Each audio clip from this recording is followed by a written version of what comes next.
aika huivit ylös nostaa. SJK! Ei me luovuteta koskaan. Ei koskaan. SJK! Jos et tajunnut tosta, niin se Seinäjoen jalkapallokerho. SJK! Ja muita joo, eikä tuu, se on meidän kerho. Moi, I'm Mark. I'm Jules, and this is the Seinäjoki Football Supporters Podcast, bringing you news, reviews, and interviews from SJK Seinäjoki. But we're doing it in English for an international fan base. So, Jules, who's joining us for this episode? We have, as always, a special guest. It's Salim Yussif. So now we would say right back for SJK, but he's only been right back for 5 or 6 games because he's changed his position, and we will get more into that as we go along. We will. Hi, Salim. Thanks for joining us. So happy to be here. We've been talking about this in other episodes about wanting to get fans and get players on, and we really want to get some of SJK's international players on. So thanks for being the first one of those, and hopefully you can, at the end of it, tell your teammates that this is something that they should get involved with as well. So yeah, yes. Before we chat with Salim, Jules, I just wanted to mention a couple of comments that have been made to us recently. After the last episode, it kind of came out late at night, just before the Haka away game, and there were some nice comments. Anne at the ground said, "Oh, it was so great to wake up this morning and find a new episode, and I listened to it first thing this morning, and it got her in the mood for the game." So thanks, Anne. And then Pietro made a comment on the YouTube. And Pietro's he is an old friend of ours, Jules. He used to live here in Seinäjoki. He's now living in Sweden, and he said he misses us guys. That was me, you, and Thomas. He knew all of us there. Yeah. He made a comment about recording this on split screen. That's kind of what I've tried to do today. We'll see how this comes out. So if it looks terrible, it's all Pietro's fault, and if it looks good, then that's down to me. Yeah, and my view on that is Pietro's an Italian young guy, still young, I suppose, so, and he's good looking. He was a poster boy for a local company. So it's all right having Pietro's face, always visible, but maybe you don't want to see mine and Mark's face. So you speak for yourself. You lower your cap a bit further down. So yeah, there we go. And also Marko, who stands alongside us in the terrace, he said that the show was funny as always, which is he'd been drinking, hadn't he? Possibly. But he didn't understand why I put the little clips of the Carpenters music on. So I think maybe I think he's just pretending to be cool. He's a secret Carpenters fan. He's just pretending to be cool. Everyone should be a secret Carpenters fan. All right, enough of that nonsense. Let's bring Salim into the show. Salim, tell us what you've been doing this morning. This is Saturday as we record. Yeah, I wake up this morning, go to training, and then train, and then now I'm home. Okay. Did you have nothing basically? Yeah. Did you have a team meeting afterwards about how we're going to beat VPS? Did it be about the last game, and then of course about how we're going to beat VPS? Yeah. Yeah, we can't go into details because I'm not sure how many VPS fans will listen to this, but just in case. Yeah. Do you want to? Is this skipping a lot? Do you want to put a score on the next game, or should we do that at the end? Yeah, maybe we'll get predictions at the end of the show. I'm just wondering because it's a derby. Have you heard, Salim, about this Seinäjoki delicacy, which is Spanish pancakes, and then you have minced meat sauce on top of it? Have you heard of it? Have you tasted it? I don't think so. No. But I only learned last year, Jules, when we went away to Vasa and we did a little bit of content about this, that this is not even a Etelä-Pohjanmaa delicacy, but it's very much specifically like a Seinäjoki thing. Yeah. It's a lot of Seinäjoki people are brought up on this. Well, it's a school diet, school regular of spinach pancakes and mincemeat sauce. While in Vasa, their regular diet is just disappointment and jealousy of how good we are.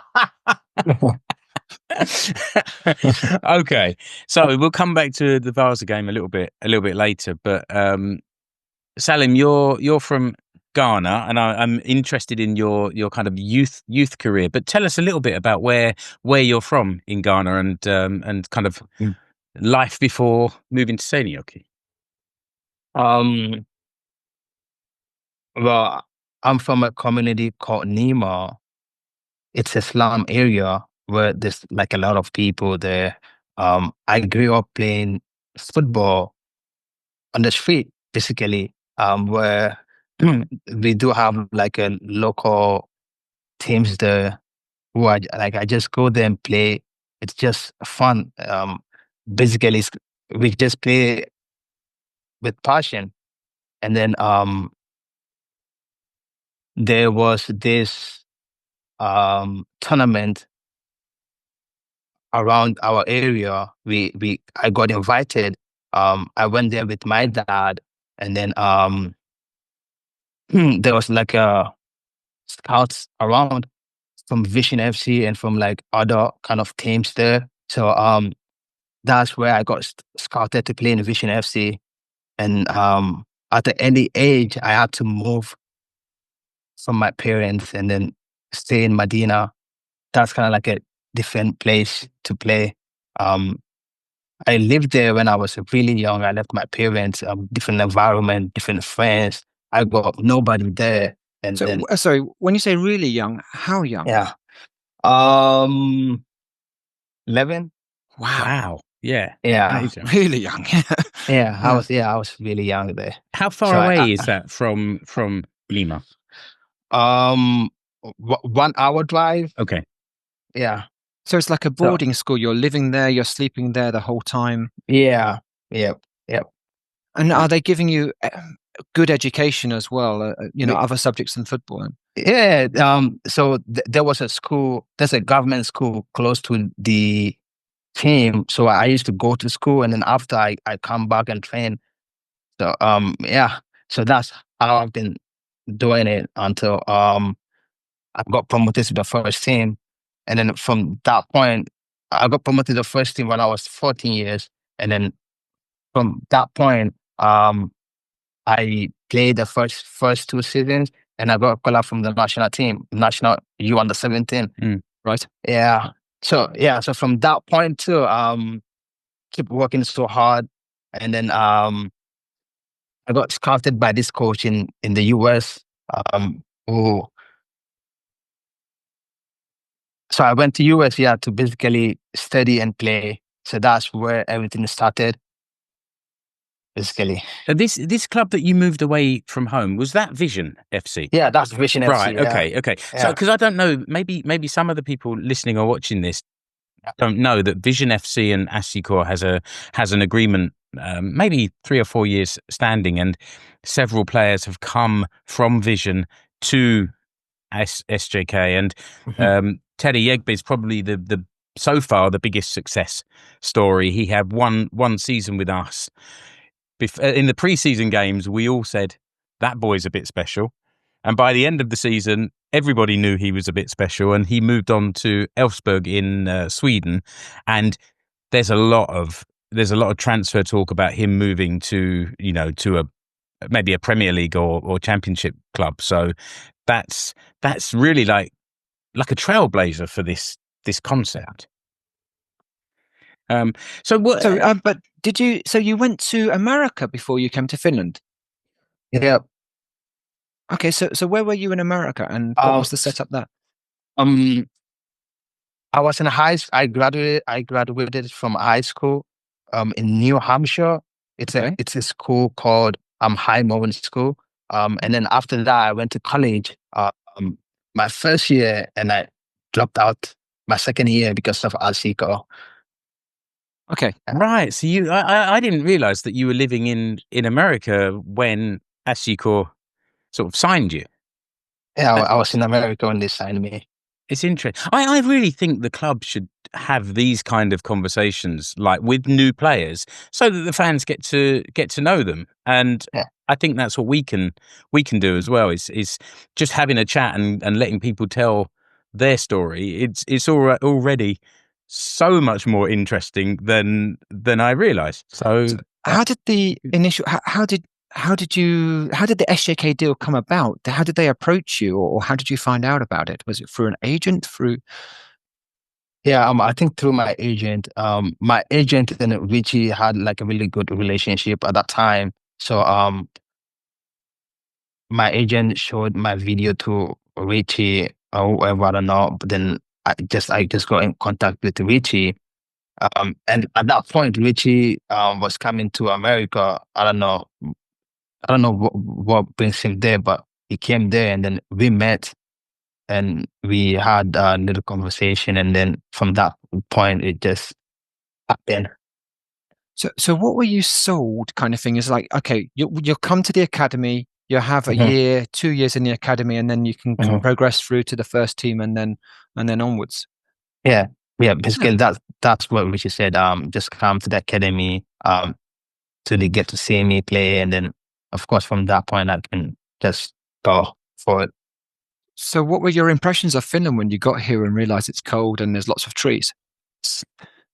I mean, I lived in New Hampshire when I was in America, and it's pretty like the same as here. So Hey? when I came here, I wasn't surprised because I know I was like, oh, it's still the same. So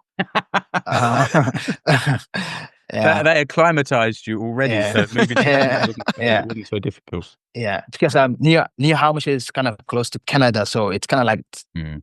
Right. like, Yeah. same like that. So Do you like it here? You can say no. yeah, I'll say yes. Yeah, I mean, basically, that I don't do nothing outside football. So Right. yeah, What sort of things do you like to do in your free time? watching movie, watching games, um, reading. Yeah, Is there something that you'd like to do that you haven't been able to since you moved here? not really. Okay. Yeah, Go outside without a coat on.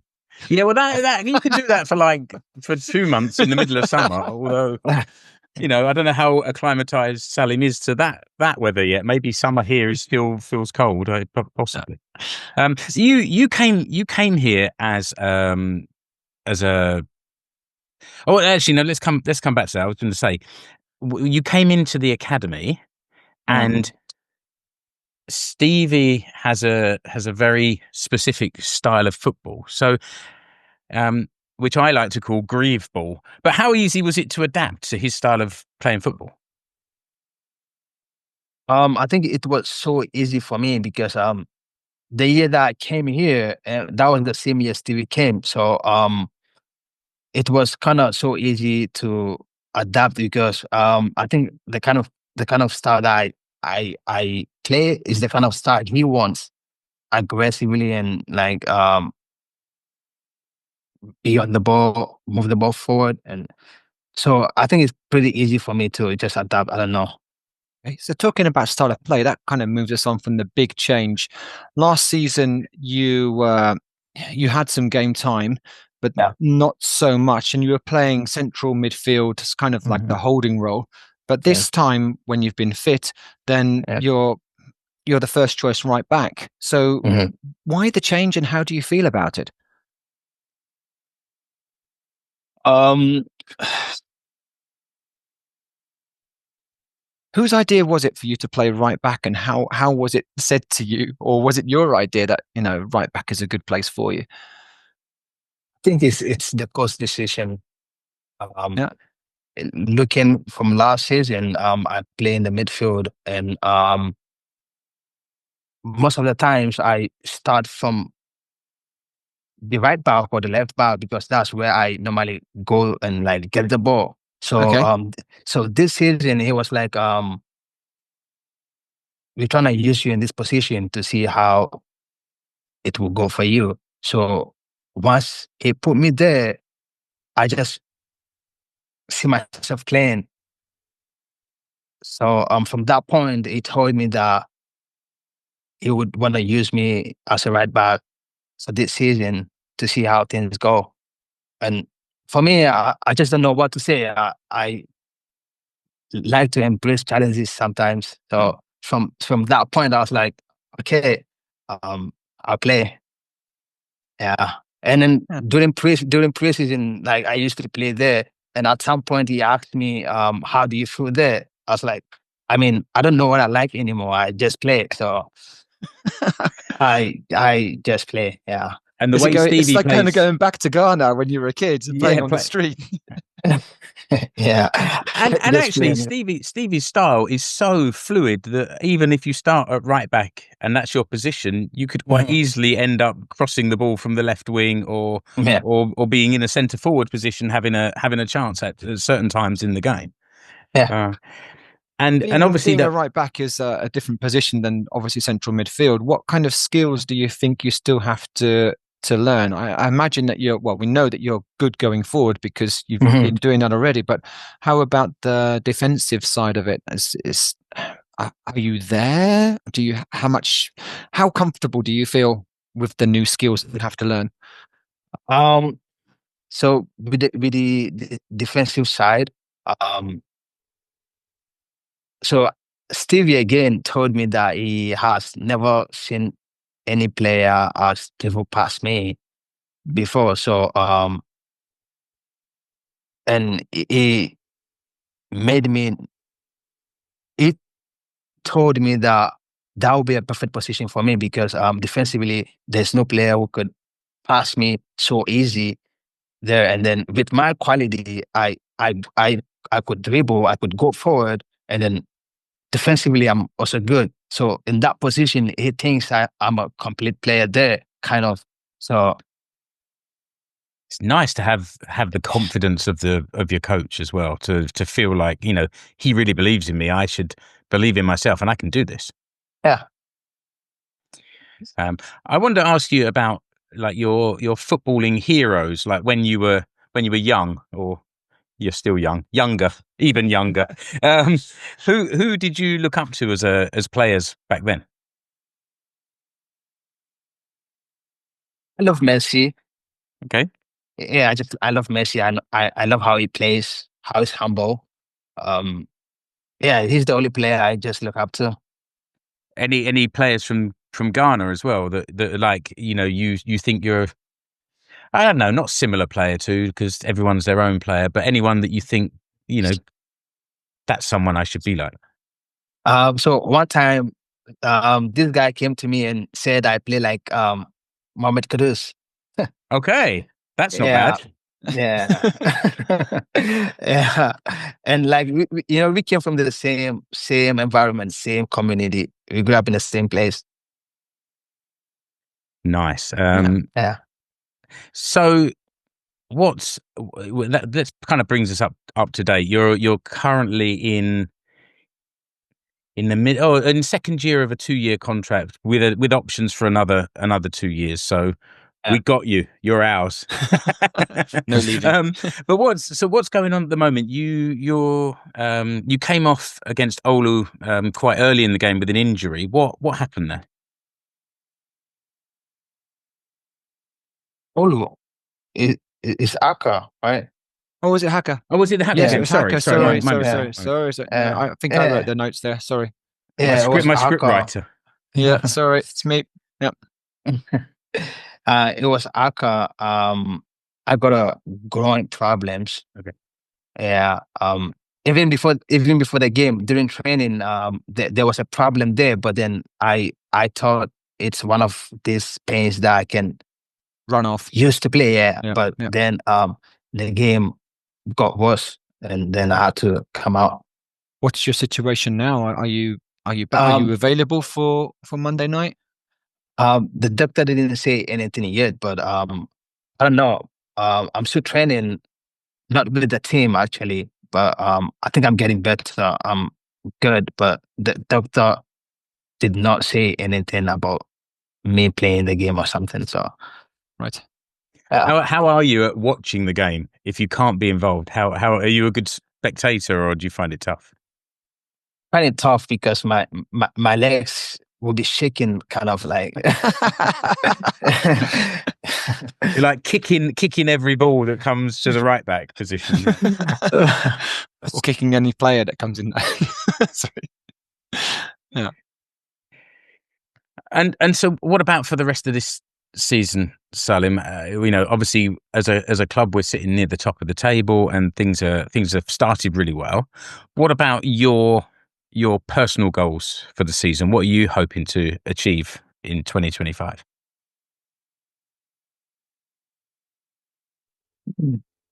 So the goal right now is to be one of the best right back in this league. Yeah, and then I do believe I would, but then from that point, then to play in a different league, even higher than this. Any leagues you've got your eye on? Where would you like to go to? Sweden or Norway. Okay. Yeah. It's a good next step as well, isn't it? And I think everybody connected to the club realizes that there is a pathway. If the player achieves what their potential, then there is a pathway to other leagues and higher up. And we're happy to support you while you're here. And support you when you go as well. Well, that's actually true, Jules, because there's a lot of SJK players that have moved away that the fans are still talking about in WhatsApp groups, and just don't move to YUSSIF'S. That's the only thing. That's the only thing that people were disappointed when Ville Tikkanen moved to YUSSIF'S. If he'd gone to Sweden, if he'd gone to Poland, everyone would have been really supportive. So that we understand, and that's good to have that ambition. I think for this season, I'd quite like to see you winning the Veikkausliiga, winning the Suomen Cup, and maybe winning some games in Europe. So, if you can keep those in mind as well.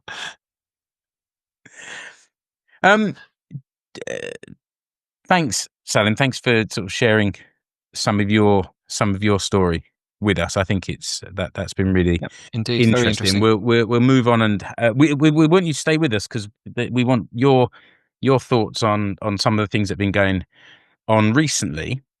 But Jules, there was one big news story that broke yesterday. Yeah, so checking WhatsApp, and then it suddenly the message comes that Richie Dorman is leaving, moving on to further his career closer to his original home. So I hope that doesn't mean 75 kilometers closer and it's faster. Yeah, that is his home at the moment. Yeah, exactly. So I noticed on the SJK account on the internet they had Chester down as in Wales. Well, the parts of it are in Wales. It's very close. Parts of Chester are in Wales, really? Isn't it so that the Chester City's football ground, that one part of the ground or some of this entrance to the ground is actually in Wales? Wow, I didn't know that. No, okay. I think it's very close to Wales. Yeah. It's really close. But Richie was the technical director. It was quite funny. You might not even know this, Salim, but he retired at the end of the 2018 season, and it was quite sort of sad, wasn't it, Jules? Like, retired last game of the season, sort of tears in the eyes and everything like that. And we were like, oh no, another fan, and he was a fan favourite for sure. Yeah, and go on, sorry. Yeah, maybe an early retirement because he did his knee, I don't know, maybe 2 or 3 years earlier, and then that basically did for his longevity of his career. So maybe a premature. But then Salim, sorry, you were saying, Marko. I was going to say that he retired on the Saturday, and then on the Monday was announced as the technical director, and that was quite unusual because he was young and none of us knew that was the path he was taking. Yeah, 31 years old, I think, when he got the technical director path. And so, talking about Messi, Salim, have you heard of the Welsh Messi? Nope. Okay, Mark, do you want to say about the Welsh Messi? that was what we nicknamed Richie. I reckon in the championship winning, the Veikkausliiga winning season, because we were at the old Keskuskenttä, and he played right back. So he was in the position you now hold, and was a really solid, very good right back. But in that season, I don't know why exactly, he was given this free role, like just behind the forwards, and went on a few really like mazy dribbling runs and scored a couple of goals. And Sorry, I can remember one. Well, one of those runs where he was going forward and like basically I think he just got so far forward like, oh, I might as well shoot. Well, that should be enough to then get the nickname the Welsh Messi, even though he's not really from Wales, but you know. And yeah, and sort of it's I feel pleased for him that he's moving on, because clearly this is career progression. If he's moving back to the UK and moving into a, you know, director of football or technical position, but you know, kind of sad, because what's been going on in recent years is very much been created by him. Yeah, I mean, it's difficult to know in the backroom staff like who exactly is doing what and who is responsible for what decisions, but I think we can be fairly confident in saying that Richie is the architect of this system that we have now of finding young talent, developing them, bringing them into the team, and then helping them move on. And I think a lot of the success or financial stability or the reason why SJK are where we are now is because of his role there and his solidity. He's been there for 6 years, and it's going to be a miss. That, in my opinion, at least. I agree. I think it's. I understand that he had a plan as part of his studies while he was still playing about how to develop the club, and then when he retired from playing and became this position, he was able to put that plan into practice. And I think we're all supportive of what's going on with what the coach is trying to do and what the club is trying to do. So it'd be interesting to see who comes in to do that job or that type of job in the future as well. Yeah, indeed. I mean, Richie was very young, 31. We got youth throughout the role. I don't mind having an experienced head in this position. It would be good, but I think the sports director, one of the if they're good, then what I would like them to be is here for a long time. This is the long-term strategy of it. It's like someone who's in the position and can help us for not just this year, but 4 or 5 years into the future. Yeah. So thanks, Richie, and thank good you luck very much from us. And if you come back, you'll be treated as a returning hero, just like your old teammate Chris Cleaver. Yeah, see you in the bar. Yeah. So let's, and I think, Salim, anything you want to say about Richie? You mentioned that he brought you over to the club, but anything that you want to add? No, because he's a good person. He always check on us anytime, anyway he sees us, being a nice person. From that, I don't know anything about him actually, because we didn't really talk that much about his life here or something like that. So no, it's probably normal. Probably normal. Yeah. Then we will move on to something that you do know about, which is our recent games. Yeah, sure. So first of all, we have the SJK against Haka, and let's just start with the wonder strike by Alenis Vargas, 21 minutes. Fantastic goal. What was your view of it, Salim? I wasn't expecting him to shoot from that position, but then when it did, then I was like, oh my God. Yeah. Yeah, we said the same. Yeah, it was a good strike though. Have you seen that kind of thing in training from him? Not really. No, normally it would just take 1v1 and then go and like shoot. Oh. So when he got that ball from there, I wasn't really expecting him to like shoot from that position. But then happened. And Stevie's talked to me and Jules about having this optimum place in the pitch to shoot from, which is sort of inside the penalty box, you know, quite close to goal. So seeing him strike it from that distance was quite something, and it sort of had swerve on it as well, didn't it? Took it away from the keeper. That was great. Yeah. And in the 76th minute, then Jari Streng is put through 1-on-1 with the keeper. Well finished goal. Yeah, that was really good. And then the referee blows his whistle. We go home 2-0 up. Everyone's happy. And that's how it should have ended. That's how I like to remember it.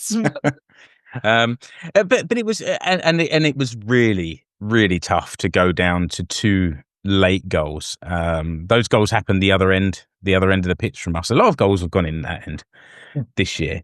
The last touch of the game was the second goal. The equaliser on 90th minute, and then the first goal on the 90th minute, and then the equaliser on the 96th. And they just ran to their fans and celebrated, and then the ref blew his whistle. It was literally the last kick of the game. So how do you pick? Yeah, how do you pick yourself up from that, Salim? That kind of. I think one of the key issue was the defensive setup after going ahead. We dropped too deep, and Accra pushed back late, but we couldn't hold the lead. It's disappointed, and this kind of situation happened last year with them, the same kind of situation, and and I mean, I understand the idea we're trying to protect the lead, but it made us so vulnerable because Haka had nothing to lose, and then we could press them with freedom. But being too defensive sometimes could lead to this situation.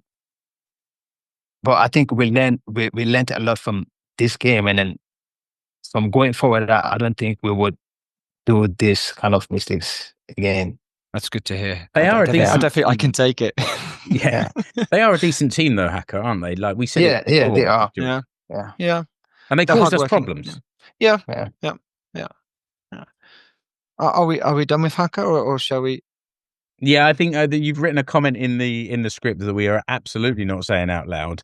It was that's my. It's about Andy Smith, and I've written something here, but I think it's my dyslexia. I tried to write nut, and there is a silent C in there. Yes, but he's just very, in his own way, very passionate about his team, and that's annoying as an away fan. He's classless. He's classless. You don't. If you win a game, you don't mouth to or shout to the opposition bench, "You're useless," or what was it? You guys suck, which apparently he did. So you just, there's no class in the man. No class. Yeah. Then let's move on. Yeah, brilliant. To the KuPS game. I thought that we played really well against KuPS. Like last year, we lost 1-0. And we lost 1-0 there last year, but this was a different game. We took the ball to them a lot more. We had really good possession, and it was maybe just a lapse of concentration again just before half time, same as in the Mariehamn game a few weeks ago. That the ball sort of bounced through. I think it also got to it was played from the left side into their left side into the box. One of their forwards sort of missed the ball and it rolled through to another one. That probably wrong-footed everyone, and he just sort of tucked it away from that optimum scoring point just inside the penalty box. Yeah.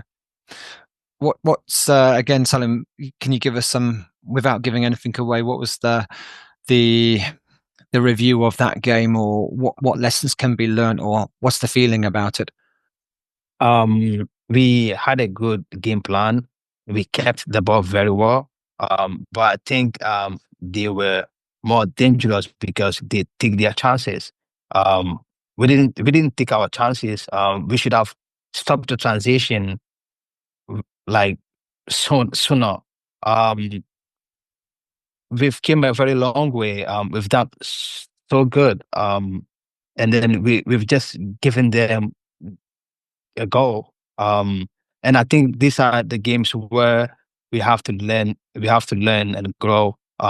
We should stay focused for all 90 minutes because I think we were dominating the game that day. We were so good, aggressively on the ball and good. and I think these are one of the games where we have to learn from it, be focused all 90 minutes. And I think with that, we can be good. Yeah. I think taking our chances is something that Exactly. that we need. It's not a new thing as well. Stevie's game plan is the way he plays creates a lot of chances, and we need to make sure we're putting more of those away, and we can be comfortable in these games. It's a hard thing to do because the amount of chances we had, if it was KuPS, they would score as much as they can. Yeah. Because like with them, they take their chances, but I don't know, it's hard. Like it was hard with them, but I think we learned a lot. It's a hard thing to do, though, is to say, you can say it, take your chances, but it's a very hard thing to become clinical and to do it. Well, we'll soon find out if the team has learned. Because on Monday the 12th, a couple of days from when we're recording this, is a big home game. A derby game against VPS Vasa. Let's just ask Salim. Oh, you're going to say the time and all that stuff? Yeah, I was going to say, just kick off at 7 o'clock. There's a large crowd expected. The club is really bigging this up as the number of tickets they've sold. I think it's close to 5,000 already sold. Let's hope everyone who's got a ticket and a season ticket actually gets themselves to the stadium. It could be a really cracking atmosphere. What do you think, Salim? It means something for us? Do you get that it means something for us? Does it mean anything for you, or is it just another team? With VPS, I think it's just another team, and I'm really confident that we're gonna win. Even though it's gonna be hard, but we will win tomorrow, Monday. Good to hear. Yeah. Yeah, I mean, it's just another team. We have some teams in this league that when we playing against them, it's a very tough one, like really tough. But with VPS, I'm so confident that we're gonna dominate them and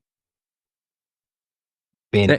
They're having a sort of a very average start to the season. They've won 2, drawn 1, lost 2. They're 6th place with 7 points. So we should beat them and keep or kind of restart our run, really, because we're in a real challenging run of 1 draw and 1 defeat in the last couple of games. So let's get back to the winning ways. Although I described the Haka game that we lost it 2-2. Yeah, well, that did feel like we lost it 2-2. That's true. Yeah. And we're going to be there, Jules. We're taking a group of members from YUSSIF'S, our association there, and there's a few people going for their first ever game. So we're going to get there, enjoy the buffet beforehand, have a couple of happy hour drinks, and then get out onto the terrace and make some noise. My missus is also going, and she's going with somebody who's never been to a game before, but has always watched the games live on TV. So that's really, yeah. So that's interesting. Yeah, I think it's babysitting problems was the stuff to get, but now this is going to be her first game as well. So let's hope that a lot of these people that come down for their first time will be their first time of many. But we will be in the Carlsberg bar eating chicken buffet, and Mrs. Dorr will be up in the VIP area eating prawn sandwiches. Yeah.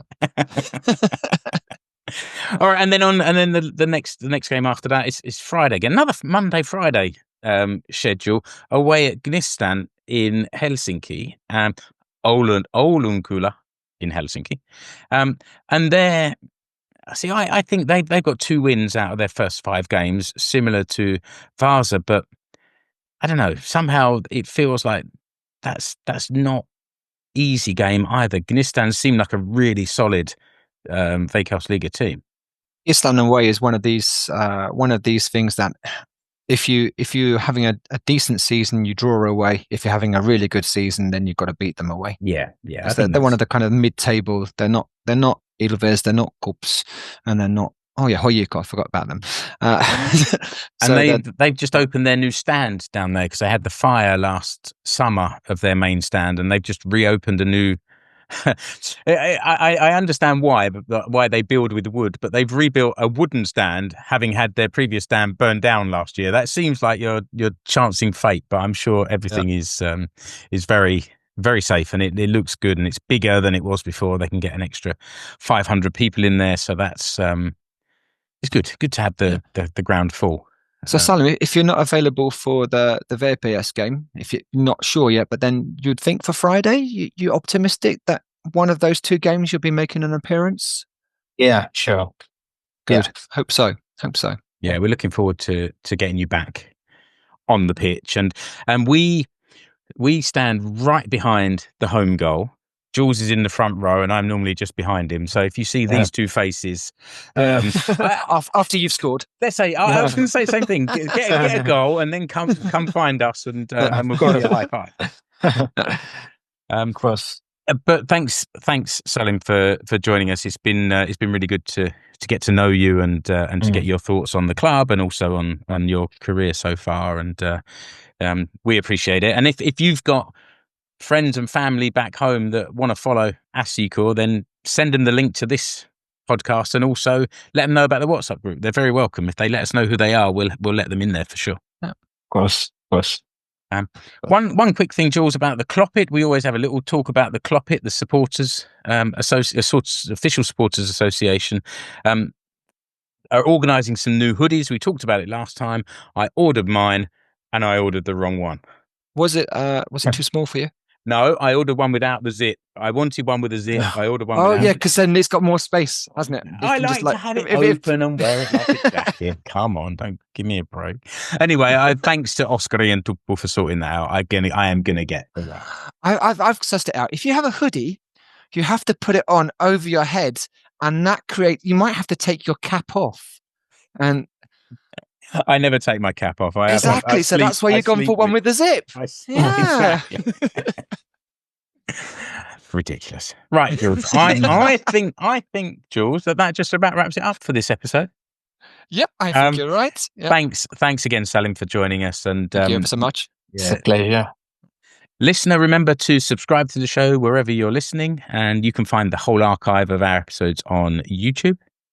And you can contact the Seinäjoki Supporters Podcast by email at seinäjokifootballpod@gmail.com. You can find links to all our content on Linktree at Seinäjoki Football Pod. Yeah, we'll cut that bit out. We'll cut that bit out and paste it in everyone. That one went well. It did until you pointed out to everyone how well it went. Yeah, exactly. But we can cut that, we'll leave that last 5 seconds out, and then we'll leave it in.